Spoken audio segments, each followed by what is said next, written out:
Hi అండి. Welcome to Tamil Durga shorts. అందరూ ఎలా ఉన్నారు? బాగున్నారా? మేము కూడా చాలా బాగున్నాం. ఇంకా మార్నింగే లేచిన వెంటనే ఇల్లు గుమ్మలు శుభ్రంగా బయటకి కడిగేసానండి. ఇంకా టీ పడకపోతే గానీ బండేమి నడవదనమాట. ఇంకా మా హస్బెండ్ అయితే టీ పెట్టిచ్చారు. టీ తాగేసిన తర్వాత నిన్న శనివారం కదా కాయగూరలు తీసుకొచ్చారండి వెళ్ళి. శనివారం సంత అని చెప్తాను కదా, నేను కూడా వెళ్దాం అనుకున్నాను కానీ వెళ్ళే టైంకి వర్షం అనమాట. ఇంకా చిన్నుని పడుకోబెట్టేసి నేను కూడా పడుకుని పోయాను 8:30కే.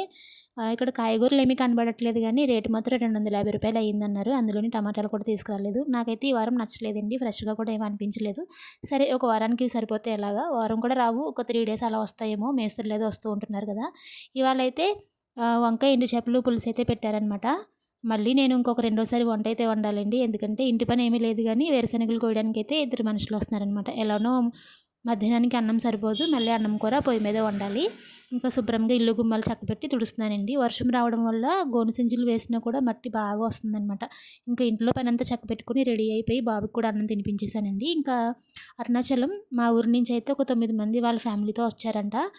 అంగన్వాడీ స్కూల్ అక్క అనమాట. కాల్ చేశారు. ఇంకా సరే చూసొద్దాం కదా అని చెప్పి వాళ్ళకి కొన్ని మా పొలం నుంచి అయితే సీతాఫలం కాయలు, వేరుశనగలు ఇవన్నీ అయితే ఇచ్చి ఇంకా రిటర్న్ అయితే ఇంటికి బయలుదేరామండి. ఇదైతే కలెక్టర్ ఆఫీస్ బ్యాక్ సైడ్ దారంట. ఏదో గుహలా ఉంది, వెనకాల నుంచి అయితే తీసుకొస్తున్నారు. ఎప్పుడు ఈ ప్లేస్కి అయితే వెళ్ళలేదు నేను. మా చిన్ను అప్పుడు నిద్ర లేచాడు. చిన్ను కుందేలు పిల్ల చూస్తున్నాడు అనమాట. మీరైతే మన ఛానల్ని సబ్స్క్రైబ్ చేసుకోండి మరి. బాయ్.